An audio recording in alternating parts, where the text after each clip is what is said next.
started. I just wanted to say hello to anyone who's watching, just see my face before I disappear. So it's not a robot. Anyway, so I'm going to share screen. There we go.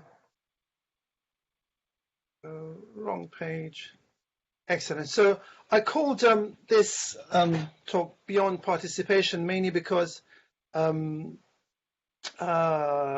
suppose throughout my work and my career, over the last 10 years, I've ended up creating projects which has involved participation. But recently, I feel that I'm moving beyond that, and I want to sort of explore that a little bit, what that means. But before that, let me just introduce myself properly. So my name is Mehrdad. That's my first name. I'll just translate that. As you can see, Mehr, the first part of it means a messenger from the sun. So I'm from Iran originally, and that's quite a grandiose portion of my name. Dad, which is actually pronounced Dad, is short for Dade, which means a gift. So my name actually means a gift from the sun. So as you can see, my parents loved me very much when they gave me that name. Before I explain why I've gone through this detail, I'm just going to play this for you.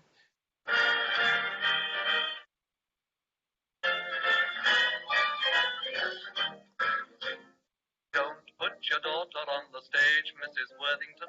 Don't put your daughter on the stage. Yes, well, don't send your son to a French school with a name like Mehrdad, Mrs. Seyf, because it's my mum. I was sent to a French school, and of course, one day I wrote an essay in French, and the teacher really liked it and read it out loud. I felt extremely proud of my achievement. And as she was about to say that Mehrdad's done great work, she just got stuck on the first part of my name, which was merde. As you know, in French, it means shit.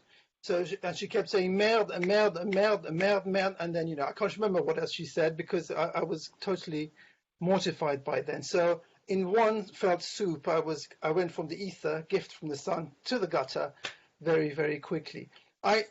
I'm telling you about this because in some sense this experience informs not necessarily the name, but this kind of mixing of spaces. In this case, it's a kind of a mixing of cultures, French, English, and I'm Persian as well, has informed very much the work that I do, which is not about identity, not about finding a kind of a fixed place at all, but quite the contrary. It's kind of floating in between things. So what I'm going to do is going to go through 3 projects that I've done. One is a project I did a few years ago called Plastic, and look at the different ways in which people participated in them and how this project actually developed. And the other one is a project called Khotsenia Siberia, which has a different type of participation in it. And then the final one, which is something I'm doing right now, is called Insomnia Lab, and we'll get to that. So Plastic. Plastic basically was the first time that I began to experiment with the way I was doing work. Before that, I was creating performance projects in venues. Although I had already, even in my projects that were taking place in venues, I had got rid of any narrative or linearity, so to speak. So my theatrical projects, so to speak, were becoming more like architectural vignettes on stage. So I thought, right, I want to create, I want to leave that thing. I want to break this relationship where the audience is sitting and looking. And in order, from my perspective, then in order to make them participate, I have to make things as difficult as possible so they keep asking questions. Leave that format and go into a site and let the audience come in and take part in what is going on. Let me give you a bit of background about Plastic. So Plastic, originally, the idea behind that was I was exploring the relationship between desire and law, in the sense that the law forbids things, as we know, and by forbidding things, it also points towards them. You can't have this, therefore this is something that if you want to get, you have to get through me first. and that also is kind of, so the way I was interpreting it, which is kind of based on a, if you like, psychoanalytical, Lacanian psychoanalysis, is that it helps provide a path towards something that is forbidden, and that something is not always known, and hence why it's called desire. These were the concepts I was playing with. I happened to be in Iran that year, and of course Iran, I don't know if you know, but it's the world capital of sex change operation. The Ayatollah himself passed the fatwa that, that's absolutely fine. Sex change operation is fine, and I'll get to that a little bit because it's really interesting why such a traditional and religious country can actually provide, relatively speaking, a liberal law towards sexuality. I was there, and I was in a queue of men, I was in a queue of women, and this idea, I thought, it might be interesting to put this context of law and desire in the context of sex change operations. In other words, what is it that drives people towards the desire to change their sexuality? Right, let me just move on. So this was the first time, however, with this project that we did not, even previously, even with those sort of architecturally based theatrical productions, there was always some kind of elements of script which informed how we would create the project, but this was the first time that there was absolutely no pre-written script.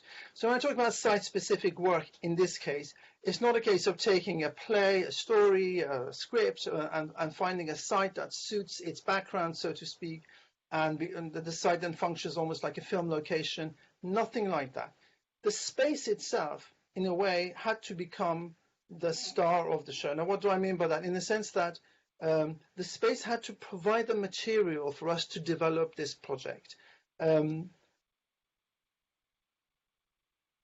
this particular context, I was looking at the space, and when I say the space here, I mean the brick and mortar, the solidity of the space itself, as the way that the law functions, how it actually obstructs, and see how we could explore that in this context. I'm going to just move on to the next image from that. This particular space, which you can't really see much of it, but the first space that we had was a space in Edinburgh. It was part of the Edinburgh Festival, and it was a recently discovered space. It used to be a brewery many decades ago, but also during World War II, it used to be a war shelter. So when you went in, there was a ground floor, and then there was a spiral staircase that you went down, beautiful stony spiral staircase, and downstairs there was these arches and rooms with arches, and there were still signs from World War II there, separating men from women. There was an arrow with men written above it going in one direction, and another arrow with women written above it going in a different direction, which was in a sense perfect for our project of sex change operations. So already this space in itself provided a number of discourses that we could explore. One connected to beer making was the chemical discourse of fermentation, of alcohol, how that changes into beer, and all the chemical processes that goes through that. The other one was food, drinking beer, consumption of beer, obviously war as well, and this. The war thing, with itself brought other contexts. So, for example, sex change operation in Iran was legalized during the Iran-Iraq War. Iran-Iraq War was very similar to the First World War. The relationship between men that developed in the First World War are in some ways very similar to what happened in the Iran-Iraq War. So all of that came in. Plus, of course, discourse on sexuality as well, which we brought into this to actually develop this. So this is another moment from that show where we can see sort of a woman's breast being bandaged. So how did the audience take part in this? Because so we created a number of different situations, and when the audience came into that space, they were separated through a call. I don't know if you're familiar with the Althusser's notion of appellation, which is, by calling someone, you actually place them within a particular context. In this case, the call was ladies this way, gentlemen the other way. We called them, and by doing that, we allowed them to decide, if you like, what their gender was. So if you called men to follow in a certain direction and certain women decided to join men's group, that was their choice, sort of identify themselves as men in order to follow that group, and vice versa, men going with sort of biological women's group. Again, it was the same situation. And also, whereas before, you know, when I was doing sort of projects in venues, so you have the audience sat down and looking in one direction, no matter what goes on stage, no matter how surreal that is. This time, the experience that they had was through a number of quite complex gazes. So first of all, they were walking through this space, being separated, making decisions as to which gender that they have. Secondly, they're looking at other people, looking at other things. The experience of the whole space is not just one whole thing, but it's done through what I'd like to describe as multi-directional gaze. As you're walking, you're sort of turning around. And in a sense, it just makes me think of the Bauhaus movement, and when the Dessau complex was made, Walter Gropius was encouraging people to do that, and don't just look at the building, don't just look at it as one hall, but just walk through it. And it's this experience of kind of almost divided gaze that will give you a much richer architectural experience of what the space was. So plastic, with all its different complexities, went to different sites, and this is another version of it which we did at Victoria Baths in Manchester. Again, there you can see, I mean, in this case, we had the chance to really, it was a massive space to play, and this was one of the moments in that where basically, if you look carefully, you can see the pool itself is when we looked at it, we thought, okay, so where's the water? It's an empty, so we need to get the water in there, and the water was put in about 60, 70 pickle jars. Pickle jars was a theme in this project because about the preservation of you know, alcohol is used to preserve, for example, pickles or anything like that, but also it's used to preserve body parts, and sex change operations involves amputations, all sorts of things. You can see there, but we also imported a domestic space into the pool, which is through these Victorian lamps. And in the cabinets on the side, if you look carefully, for this moment, the public, the audience, actually went into each one of those. They were invited to go into each one of those and sort of observe this scene developing from there. So we had a chance to, if you like, for the public who were coming in to have a much more architectural presence in this space, to actually fit them into different situations rather than just be there and watch and look. I'll show you some more. This is the cabinets opposite where shoes were placed. And this is again another shot of that same moment when the performers, all that they were doing, were moving from one lamp to the other. One thing I'd like to sort of quickly mention about this is also about, you know, because sex and gender is interesting in the West up until recently. You know, if you had a sex change operation, I don't know if it's still changed in England, but I think it might have done recently. If you were a man and you became a woman, for example, you would still be recognized as a man officially. You know, in your passport, you know, you will not change. In Iran, it was quite a different thing. So not only were you recognized, you know, if you're, for example, a man, become a woman, you recognized as a woman, you be given a new date of birth, a new passport with your new name, all of this would be recognized. The difference between the two was that in the West, if you like, from a Christian notion, body, sex and gender are one or come together. You cannot sort of separate them. So if somebody is thinking of having a sex change operation, they need therapy in order to sort of get through this problem and, you know, reach back to the unity between gender and body. Whereas in Islamic thought, it's the opposite. The body is merely a frame, and that frame can be changed. in order to suit the gender which the person decides themselves what they are. It's really interesting. But it's very, very important that publicly you are seen to be either a woman or a man. In other words, there's no irony whatsoever in this. You can't be in between. And we had a very interesting discussion with this in terms of how our performers would appear in this. Do we use drag in this, for example? Should men wear women's clothes and women wear men's clothes? And in the end, we decided not to do that at all, and to go completely with this kind of what seemed to be, women being women, in inverted commas, and men being men. But very much with the notion that this came from this notion of the visibility of, if you like, your sex as opposed to your gender, visibility of your sex, so that you might have gone through a sex change operation, but nobody knows that, because in society you're supposed to be either one or the other, which is also what informed the way that our performers wear sort of costumes, if you like. Okay. Another moment from plastic where this notion of pickles was continued, this time with shoes and stilettos being placed in pickle jars, but being placed there with the film being projected through them. And then we also used dance. This was a moment in the corridor here, long corridor, which kind of went across. There was 3 swimming pools, and this corridor went across all 3 of them.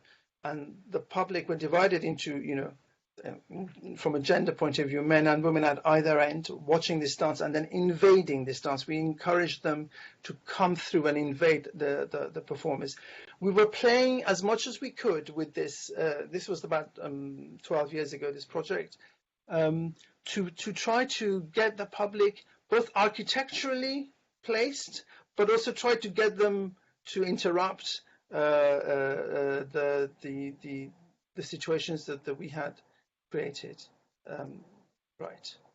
I just go back to that. So that's as much as I want to say about that. But what I want to say in terms of participation about plastic is that it was still very much us, the artists, working together in a very interdisciplinary way, creating these situations very much informed by the space.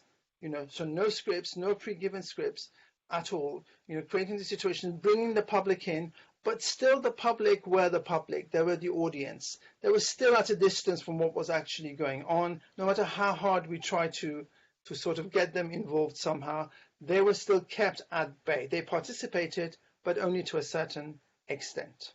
So I want to move on now to another project called Khotsenie Siberia, which took part in a number of places. I'll give you a little background about this. My father was an amazing swimmer, absolutely brilliant swimmer. He taught me how to swim, and all our family became really good swimmers because of him. And one day I just asked him, Dad, who taught you how to swim so well?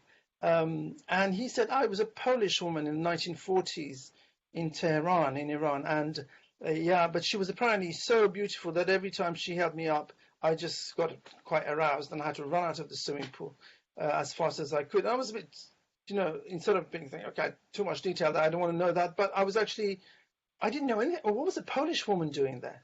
What was a Polish woman doing in Tehran in the 1940s? I had absolutely no idea what that was. And I happened to be driving around Cambridge one day, and Radio 4 was on in the car, and they were talking to this Polish woman, and she said, oh yes, she went all the way she was taken from Poland to Siberia during World War II, and then they went all the way down to Iran, and I think all this huge event, which by the way is never covered in any history books in the West. Nobody knows about this.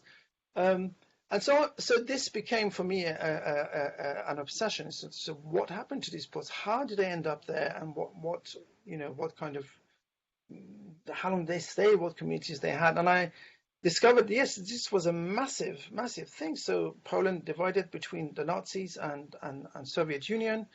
The Soviet Union, so they after killing a lot of their intellectuals, they took a lot of the Poles to Siberia, just left them there to fend for themselves. A lot of them died there from the cold, from hunger.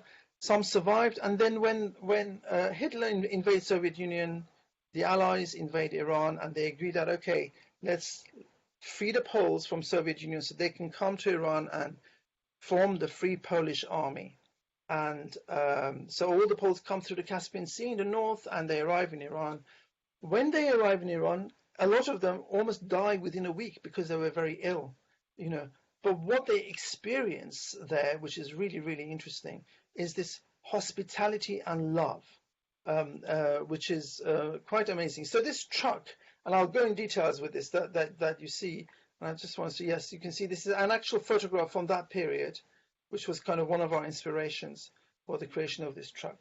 But there's a very interesting story behind this, where some Polish kids were actually sitting on this, not on this, but on a truck like I showed you, and being taken to Iran, and they arrived at this small town in which is called Razvin, and as they arrived to the center, there was a group of people who started throwing things at the truck, and the children were very worried and bent their head and thinking they're not welcome, but in fact the crowd were throwing sweets and fruit, and then they took them in their arms and sort of gave them love. So this was what, you know, I went around then. I went to Nottingham, to Southend, to Watford, different places to meet these Polish people who were still alive, who were children there, and they all had a poster of Iran there, and they had these wonderful memories. They stayed, a lot of them stayed for 5 or 6 years, and then there was a community that remained there for a while until the Islamic Revolution of '79.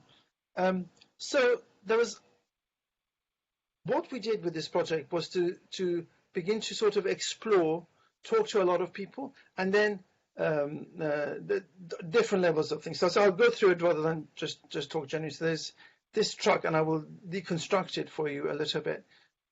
Let's move on. So this is not any watermelon that you can see. In fact, it was made by Chris Dobrowolski, the visual artist, and based on the story that I just told you about fruits being told, and also based on the fact that when the Poles arrived there, they really enjoyed their food and the fruit very much. Chris decided to create these pieces of fruit, and he emptied them. So there was melons, watermelons, pomegranates, all sorts of things. He emptied them, and we recorded all sorts of sounds and noises and dialogues from then, and we put them in there, and you will see that they're listening to these fruit, and this is real fruit. It's not fake fruit. They only lasted for 3 days, and we only had 3 performances for this. There they are, as you can see. So they're designed here, as you can see, to open, and there's a switch on them which is connected to the MP3 player, which you turn it on, and then it speaks to you, or it sings to you, or it does all sorts of things. So this was one of the objects that we created in order to pass around. As you can see, these are the people who were sort of around the truck, and they were listening to it, and it was being passed around all the time. Sorry. So the other aspect, sorry, I'm jumping around. The other aspect of this is that we decided that this time we want a group of people from, so this particular version that you see was part of a festival of outdoor work in Watford, that we want a group of people from Watford to come forward and help us sort of present this truck to the public who come. And we advertised, and we talked to Watford Palace Theatre as well, and so all the people who do voluntary work there, or sometimes act as extras, came forward, and they were interested. Some of them were very interested in this project, and they came from a variety of different backgrounds. So one of them, for example, used to actually happen to, it was a Nigerian woman who happened to live in Iran in the 1970s. She was the daughter of a diplomat. And had a lovely time there, and then her dad was transferred to Poland, of all places, and so she then did her university research in Poland, and in fact formed the first reggae band in Eastern Europe while she was there. So she came on this, but by coming, she didn't just come as herself, but she brought these different, what I like to call spaces with her. So the Eastern European space, the reggae space, the Iranian space as well, but her Iranian space, here. There was another woman who used to live in a village near Watford and who was agoraphobic, and basically her house caught fire and she wouldn't leave. Her mother had to pull her out of the house, otherwise she would have burnt there. And she had come forward, she was interested to do this. What we were asking them to do was quite big. These were not professional artists, these were members of the public who were there with this massive truck that you just saw to present them. And there were others, again, from totally different backgrounds, ethnically, culturally, who came forward and formed this group that represented this project to us. So the fruits I've talked about, this structure that you can see, and you can see a fruit being put. So this was something else. It was a piece of sculpture, which we called Siberia, and you basically, you sat in it at the bottom. Let me see if I've got, yes. At the bottom of it, there's a hole, a bit like a farm toilet, and inside it there's a gramophone with a record being played and some choral music. As you sat in it, you put your head through the hole that you can see there, and on the side you can see a hatch this lady has open and would look through, and they would see a head with a train going round it while that music was being played. And this was very much informed, if you like, by the train journey of people who went to Siberia. And it was fascinating that some people who were claustrophobic, after hesitating, went and sat down there and wouldn't come out. And the different responses we got to this, of sitting in that and doing this, was from laughter to tears to just people who didn't want to come out again to see this. And if you remember from the truck, there was a big tower, and this is a shed that was built on it. And this is Mr. and Mrs. Nowak that I found in Nottingham, who'd gone through the journey from Poland to Siberia to Iran. And I interviewed them and filmed them, but we projected the film onto the shed. In order now to listen to that film, so to hear what they have to say, you had to follow this train. And this train went all the way under the truck, and there were speakers there. And some people were very eager. They went under the truck to follow it. And so, as you can see, we were in this particular case trying to create situations where people would engage with this structure in different ways, and their participation, their movement around the truck, their movement inside the truck would become part of the spectacle and watched by others who perhaps didn't also want to take part. And there's just finally, this is the shed, right inside the shed that you went in, and these were different food elements that were there. People would pick them up. There were a recipe in there about using that particular thing and making food with it, as you can see. And this also became another object for conversation between everyone. So here, the difference between this and plastic was that whereas with plastic, the public were sort of participants, but in a way they didn't have much say in terms of what they were doing. Here they had a chance to really, they had the freedom to explore, to talk, to engage with each other, and also with the kind of the community of people that from Watford who were representing the truck. Right, so that's two types of participation that I sort of spoke about there, and the project that I'm doing right now is called Insomnia Lab, and this is quite different in a way from anything else that I have done, especially in terms of participation. I don't want to sort of like simplify things, but maybe to say that there are two types of, well, there's one particular type of participation art, or activist art, if you like to call it, that's going on, which is very much politically driven, and it's about establishing a common goal or a common good, so to speak, that unites people around it, and then based on that you create a movement that goes forward, and then the aesthetics that are created through that are very much there to feed that goal, to feed that common good, or to facilitate ways of exploring to make that happen, to criticize, etc., etc.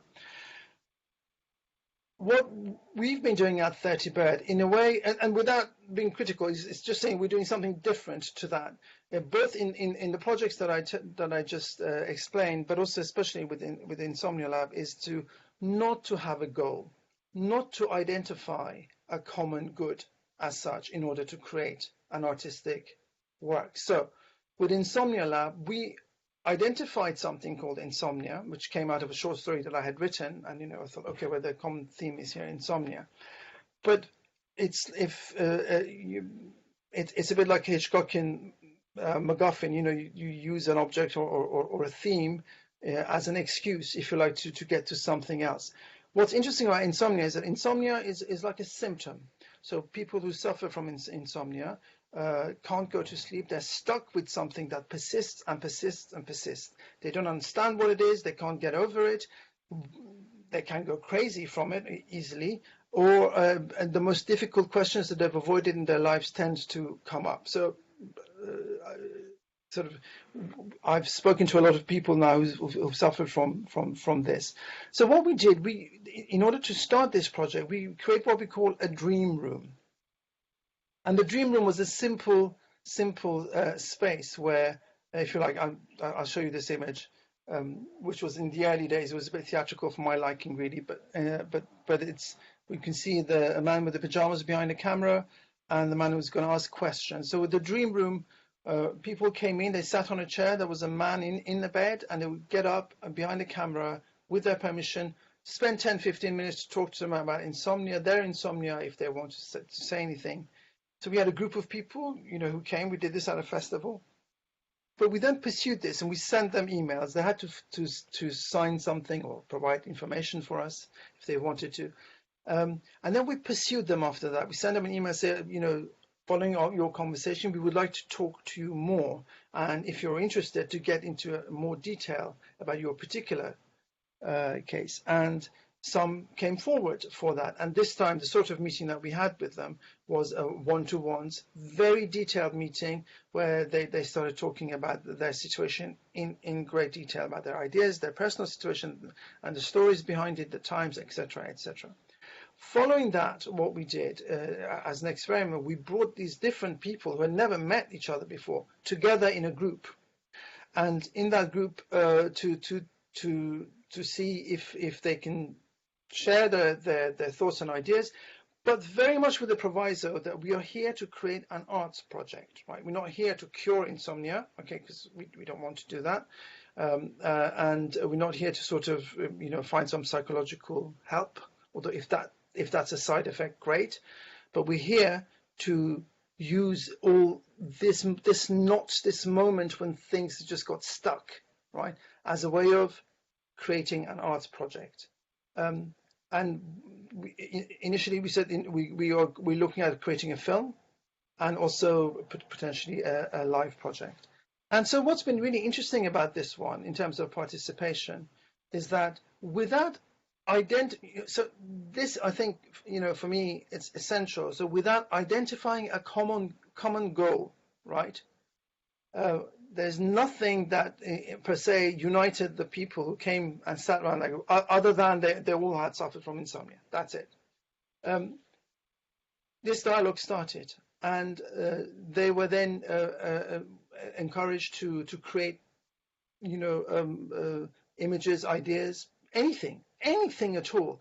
And this was, from our point of view, from 30 Birds and our artists involved, was very interesting because we were working with them as artists.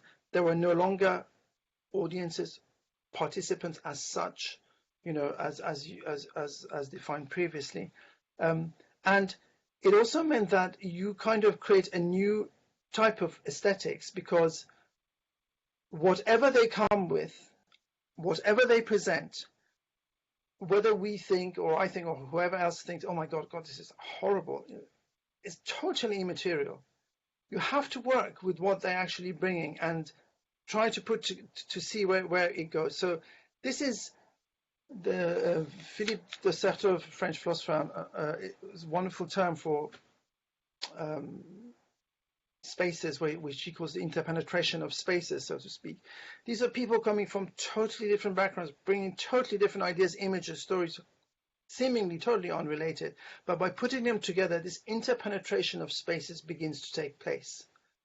And then out of that, people begin to put things together. Again, the relationship between the components of this work that's developing is not a relationship of meaning, is not a relationship of, as I said, a common good or common something that gets there.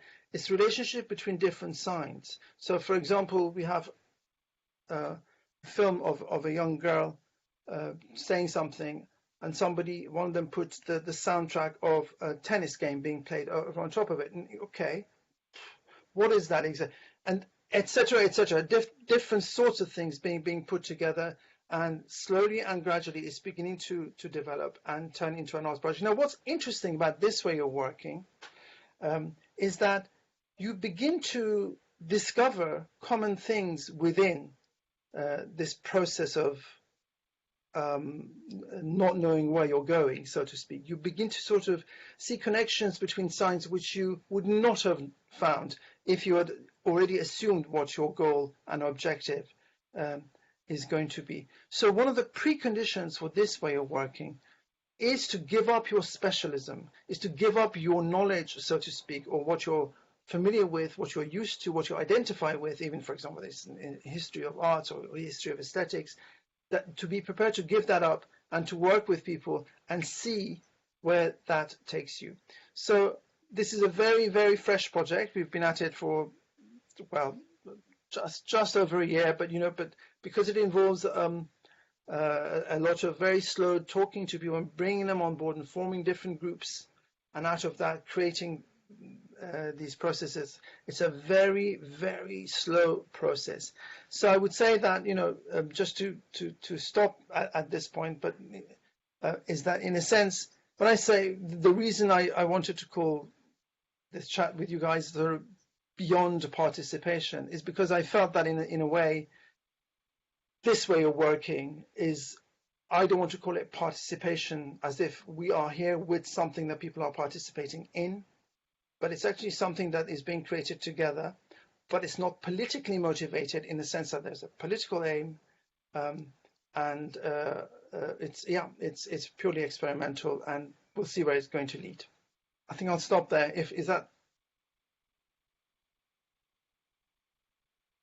Can you hear me?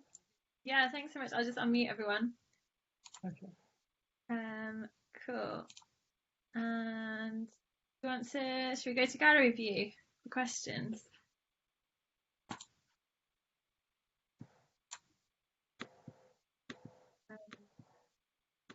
Any questions?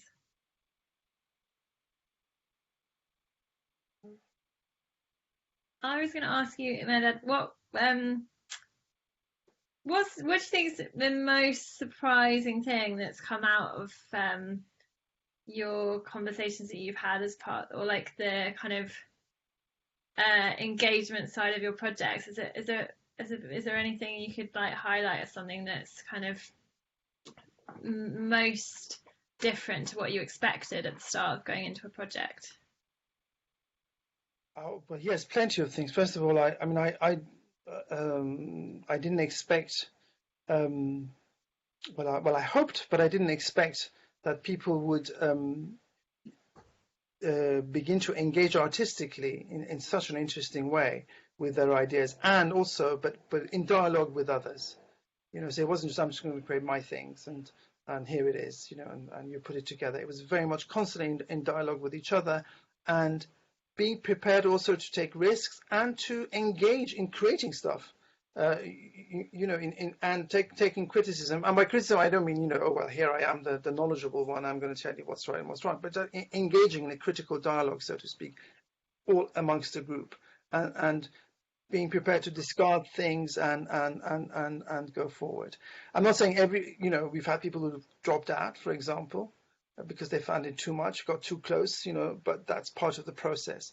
But for me, I suppose it's at a time where activist art, which I applaud and I support, do you know what I mean? And I think it's great, but it is very much there. But what I find always very difficult is the categorization of of, if you like, individuals and groups into different sections, and so you end up with certain groups being interested in doing a certain thing and other groups into that. This way of working, I hope, is an experiment. We'll see. But this way of working is a way of bringing people, irrespective who they are, where they're coming from, absolutely irrespective of that. In fact, if anything, we encourage, it's not to ignore where they're coming from, but we encourage them not to categorize it, not to sort of fix their identities, and to play with it and open it up. Sorry, long answer to your question. So those are the elements. I think when you touch on something which is not about an aim and a goal, but it represents, if you like, from a psychoanalytical perspective, a symptom. In other words, it represents something that you don't understand, but it persists and it repeats itself. So there's something very much unknown about it. That is a very interesting uniting factor, as opposed to, for example, let's make the environment better, which is a wonderful thing to do as well, but it's a totally different way of doing things to this, where we don't know where we're going to go. Can I just ask, you said that the Insomnia Lab's been going for a year. Have you got a sort of a time frame in mind as to how long you're going to be doing it? I mean, I don't know how long your other projects have been. I'm just curious. Good question. It was the first time we're doing anything like this, and so I think it's going to be done in phases, basically. So to begin with, we formed a small group of three or four people, and to see, is it going to work? Actually, are they going to stay and do it? And they have mostly, and a product is being made, which is fascinating. I mean, and so our next step is to begin to really go out there and recruit more people to come from the public, anywhere really, just for them to come in. And that's going to take time, but it's very much part of the process, in terms of, because it's about gaining trust. It's a difficult thing to share as well. But also, it's not we're not creating a confessional project, where people come and say, oh, well, I went through this, which is, again, that has its place. But that's not what we're doing at all. In a way, they are creating art which goes beyond their personal selves, although it comes from there totally, So I don't know, but I'm hoping that this will be quite a long-term ongoing project. One of my fantasies, if you like, on the film side of it, a big fantasy, is to create an 8-hour-long film, which will be shown from like 11 o'clock at night till 7 in the morning, if people want it. But that's a big fantasy. I mean, but we managed to create 10 minutes of a video storyboard at the moment, which I am in awe of these people who've done this. You know what I mean? So yeah, but I think step by step, funding permitting as well. Always. How do you get? Is it Arts Council funding, or what? How do you have different routes for your funding? Well, at the moment we had some initial research and development Arts Council funding, but also, for example, Cambridge Music Festival was very interested in this, ironically, because of course the sound in this is really important, and there's been a lot of sound experimentation going on by people who've come forward, like the tennis on a child, and so they're interested, they're invested in this project pre-COVID. I don't know whether the investment is still in place, but. Post COVID-19, but that's it's interesting how people from other disciplines tend to be more open, whereas if I originally come from performance, although I don't define myself like that anymore. I kind of call myself more of an interdisciplinary artist. But if I go to the performance industry or theatre industry, it's much more difficult to go with this because those forms, and I'm talking from the traditional side to the non-traditional side, from theatre to live art, even. Do you know what I mean? It becomes more much more difficult to sort of to have the ambition that we have for this, because for us it's the notion of space that's really important. And space is not just a three-dimensional container, but it's made through the social relations between people, and it keeps changing and it keeps growing and changing, and they keep moving into each other, which is this way of working in a way is a very spatial way of working, because we're bringing people from all over the place, and so they bring with them these spaces which they articulate artistically.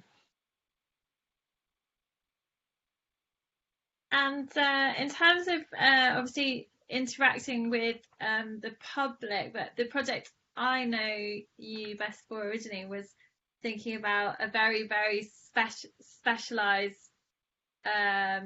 section of the public with the scientists, and just wondered how you kind of deal with different groups within the public in that way, like when it is more focused, how that changes how you work, or the kind of process you go through for your work. What do you mean when you say when it's more focused?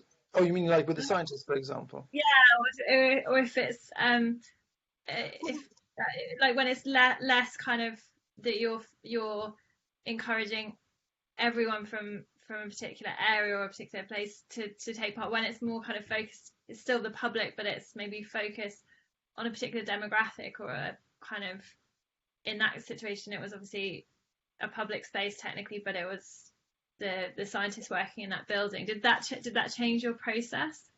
Well, kind of. I mean, that was another project where we basically deconstructed a scientific discourse for them. So you had to pitch for this residency. When we went in, I had read some abstracts as molecular biology, which I knew nothing about, and I read some abstracts. And what I noticed, as a layperson reading these abstracts of very specialized papers, was that there was all sorts of metaphors in there. So there was metaphor from the post office, engineering, migration, also policing.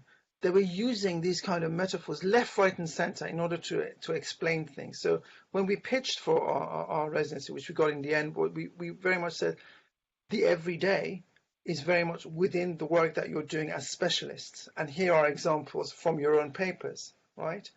And so that became, and then we were there for a year and a half, and process of persuade. They thought we were going to put a theatrical show. I was like, no, you have to come in. And then eventually we ended up working with 30 odd scientists, which was, we were told not one single person is going to come forward to work with you guys. They hate artists. I'd say not all of them, but a lot of them do. But that was, again, it was trying to shift them from their position of being specialists to find a way of mixing things up. I'll give you an example. One of my favorite examples was we held this host. We created this big structure, if you remember, a big massive structure in the atrium, and then there was a round table as part of it. We held these hostings, and one of the scientists was sitting around this hostings. We gave him food and we talked. And so one of the scientists said, "Oh, what you flushed down the loo, we used to create a bacteria factory," just in a kind of very, And we said, "Great, okay." So we bought a toilet. We bought a 1960s toilet, which was put by our architecture friend, a beautiful plinth, mobile plinth designed, and in it we bought a toy factory, so with chimneys coming out, and then we persuaded the poor scientist to to push this around the toilet with the chimney in order to sort of create a source of discourse and conversation with the members of the public that were coming there, as opposed to what they normally do, which is, "Oh, here is an example of something that I've done in the lab. Do you know what I mean? And this is what I'm doing, and this is what it's all about, and I'm going to dumb it down for you." What we created objects and situations where people can then engage in almost an equal conversation with the scientists. So I think it worked in the end, because they all came, they participated, and they wanted to do it. But still, we were, if you like, although we got a lot of ideas from them, and we spent a lot more time with them for them to express their ideas and come forward. But in the end, it was the group of artists who made them, which is great, But in this case, it's different, and yeah, it is truly, you know, I mean, I don't want to sound like a cliche, but it's the democratizing the arts, not in the sense that we're all the same, guys, not at all. Quite the contrary is that, you know, it's up to you. You want to come forward, and you're not going to come forward in a situation which everything's going to be dumbed down, yeah, just because you're not a professional, whatever, yeah. If you're coming in into a critical dialogue, a critical discourse, and you're going to have to take part in it. And that's why some people leave, because it can become too much. Yeah. So this is yet another step, you know, beyond that. And just, I suppose, that's why it takes longer as well, because, you know, if we're not going to close the doors, you know, we do target communities and situations and so on and so forth, but we don't want to, you know, to be for one sort of group of identified people, so to speak. I've got a few more questions. What are you writing your PhD on? My PhD, oh yeah. The worst question. That, no, because I'm doing a lot of homeschooling at the moment, so it's like PhD. Oh my God, not much brain left for that. No, that's on exactly this type of work that I'm writing my PhD, and I'm trying to sort of, if you like, provide a theoretical basis and an argument for it, but not just, you know, not just to justify, but also to explore really, because I've been doing this type of work for 12, 13 years, and before that, you know, I've been working for 20, 25 years, and it's like, okay, let's just see what you're doing. So it's about interdisciplinary practice, but I used to think that interdisciplinary practice was going to people from different disciplines, bringing them around the table, bang some heads together, get them to give up their specialisms and create something crazy, which I've done, you know, hard work. But actually, through my PhD, my view has completely changed on this. Is that interdisciplinarity has nothing to do. That's a very top-down approach, if you like, you know, bring in special. Actually, that in everyday language is full of this mixture of disciplines that's already there. And so if you begin to work on that level, and that's why Insomnia Lab has developed, if you begin to bring people from different places, you know, irrespective, with their everyday language, and begin to mix, and that's where the interdisciplinarity really resides. And very clearly, you know, I mean, I won't now, but I can go through a list of the stuff that's been covered through this art project, which is, you know, it's just amazing compared to even the stuff I've done before. So this is where I'm reaching now with interdisciplinarity in the sense that it's there. Also because I feel, I don't know, I mean, of course, the coronavirus situation is horrible, of course, for everyone, especially those who've suffered. But in some sense, it's helped. It is when things stop, people manage to stop and think a little bit about what is going on. I felt that, maybe it's my experience, I don't know, but we were stuck in a rut a little bit before.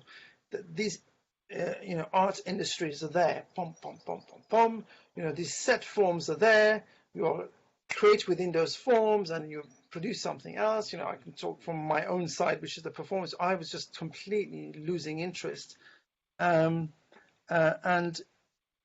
you know, when you have to define yourself as something in between all the time, like, oh, I'm neither this or neither that, neither this, neither that.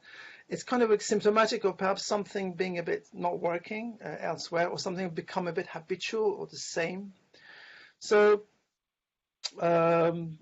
yeah, so in that sense, I think it's interesting. It's interesting to see whether people, at least some people, I'm sure we will go back exactly to how I was once this is over, but whether there be some people who will peel themselves off a bit more. Do you know what I mean? And are prepared to experiment a bit more.